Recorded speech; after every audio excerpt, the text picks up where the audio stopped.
Olá, no segundo bimestre nós continuamos a falar sobre a zoologia, ainda sobre invertebrados. Primeiro filo molusca, né? Molusca vem de moles, que significa mole, característica distintiva desse grupo. Por isso, muitos deles apresentam uma concha rígida, que vai dar proteção ao corpo desses animais. Mas nem todos eles têm. No caso do polvo e da lesma, por exemplo, essa concha está ausente. A lula, ela até apresenta uma concha, só que é uma concha interna e reduzida. Esses animais são animais de vida livre e hábitat aquático, né? Marinhos, dulcícolas ou terrestres. São triblásticos, celomados e protostômios. Então vamos lembrar o que significa cada um desses termos rapidinho. Triblástico porque tem 3 folhetos germinativos, o externo, que é a ectoderme, o intermediário, que é a mesoderme, e o interno, que é a endoderme.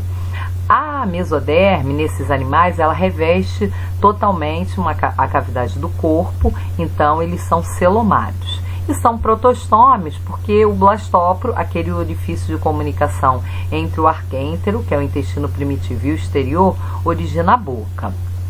Esses animais têm o corpo dividido em cabeça, pé e massa visceral. A gente vê aqui na imagem. Na massa visceral estão os órgãos, né, que fazem as principais funções, né? Digestão, circulação, respiração, excreção e a produção da concha. O sistema digestório é completo, então eles têm 2 aberturas. A digestão ocorre nesse sistema digestório, então é extracelular, e tem a presença, na maioria deles, de uma estrutura chamada rádula, que é uma espécie de linguinha denteada que vai raspar e fragmentar os alimentos, né, que é principalmente algas. O sistema circulatório pode ser aberto, na grande maioria das espécies, só que no caso dos cefalópodes, como os polvos e lulas, ele é fechado. Qual a diferença? No sistema circulatório aberto, o sangue vai circular dentro de vasos, só que a nível tecidual ele banha as células. No caso do fechado, o sangue só circula no interior de vasos. A excreção é feita por metanefrídeos, né? Então os excretos são tirados da hemolinfa. Existe um sistema nervoso que é formado por gânglios, né? Na cabeça, na região dorsal e na região ventral. A reprodução é sexuada, então as espécies em sua maioria são dioicas, né? De sexos separados. Existe, na sua grande maioria, né, dos bivalves, a fecundação ocorre externamente e com a formação de larva trocófora, que posteriormente origina uma larva véliger. No caso dos cefalópodes, a fecundação já se dá de forma interna e não tem passagem por estágio de larva, então é direto. A classificação, né, essas 5 classes levam em consideração a forma e o tipo da concha. Então nós temos os poliplacóforos, escafópodes, gastrópode, bivalva e cefalópoda. São as classes de moluscos. O segundo filo foi o filo Annelida, que são animais cujo corpo é dividido em anéis ou metâmeros, né? Então é dividido em segmentos. É um corpo que é cilíndrico e mole. São animais de vida livre que são encontrados em ambientes úmidos, de água doce ou salgada. Eles também são celomatos, triblásticos e protostômios, como os moluscos, e no corpo pode haver a presença ou não de estruturas chamadas cerdas, que estão relacionadas à locomoção. A respiração se dá pela superfície corporal, então é cutânea. No caso dos anilídeos que são aquáticos, né, os poliquetos, eles podem ter tufinho dessas cerdas, formando estruturas chamadas parapódios, que podem se modificar e auxiliar também na respiração. O sistema digestório é completo, com digestão extracelular. Podemos observar em alguns uma subdivisão, né, em papo, moela e tiflossole, que é uma prega existente no intestino e que vai aumentar a absorção de nutrientes. O sistema circulatório é fechado, a hemolinfa ela tem um pigmento respiratório que é a hemoglobina. Eles não têm um coração propriamente dito, eles têm vasos pulsáteis, né, vasos sanguíneos que vão exercer a função do coração. A excreção ocorre por meio de metanefrídeos, que que estão nos segmentos do corpo, e os principais excretas são a amônia e a ureia. Aqui eu estou lembrando de uma função importante das minhocas, que é a função ecológica, né? Além de elas cavarem túneis e galerias conforme elas se movem no solo, elas produzem também o humus da minhoca. Então as fezes delas são ricas em nutrientes, e esse humus vai formar a porção fértil do solo. A reprodução é sexuada, temos espécies hermafroditas e de sexos separados, só que no caso dos hermafroditas não ocorre autofecundação, a fecundação é cruzada, então eles vão trocar espermatozoides. Nos poliquetos, o desenvolvimento passa pelo estágio de larva trocófora, então é indireto. A classificação leva em consideração a quantidade de cerdas. Então nós temos um grupo que tem poucas cerdas, que são os oligoquetos, são animais terrestres ou dulcícolas, e aqui novamente chamando a atenção para a produção de humus, né, já que o principal representante são as minhocas. Os poliquetas são animais que têm muitas cerdas, né, a gente consegue observar até aqui, tá? E essas cerdas podem formar tufinhos, que são os parapódios, que a gente falou ainda há pouco, que podem até se modificar para auxiliar na respiração. O grupo que não tem cerda são os aquetos, né, que tem o corpo ligeiramente achatado, a gente consegue observar aqui a sanguessuga, e esse animal apresenta duas ventosas para facilitar a fixação no hospedeiro. Filo artrópoda agora. O nome significa patas, né, ou pernas articuladas, e outra característica do grupo é a presença de um esqueleto externo chamado exoesqueleto, que é formado pela proteína quitina. Nesses animais o corpo também é segmentado, só que muitos dos metâmeros eles se fundem para formar os tagmas, né? E o único grupo que não tem essa segmentação são os acarinos.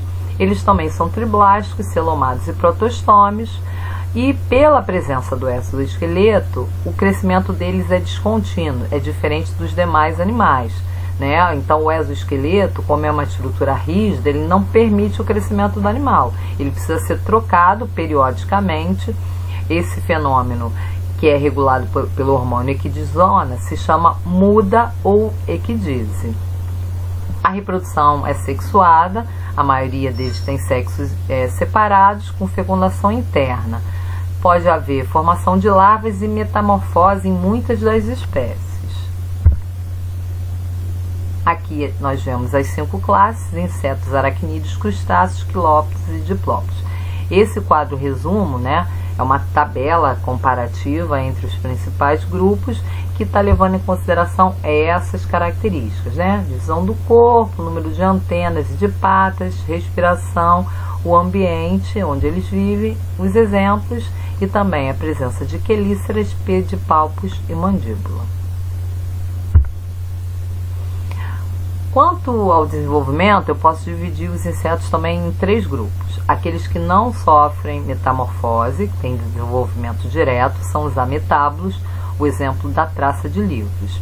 Quem passa por metamorfose pode ser uma metamorfose parcial, né, incompleta, que são os hemimetábulos, como é o gafanhoto, e quem passa por uma metamorfose completa são chamados holometábulos, é o caso da mosca. Nos hemimetábulos nós temos passagem por 3 estágios. O ovo, né, que não está representado aqui em um dos casos, né? Desse ovo sai um organismo chamado ninfa. Aqui nós temos duas etapas desse estágio de ninfa, e essa ninfa vai originar o adulto. No caso dos holometábulos, que tem metamorfose completa, são 4 estágios. Então do ovo sai uma larva, essa larva posteriormente é envolvida pela pupa ou casulo, onde vai ocorrer a metamorfose e formação do animal adulto.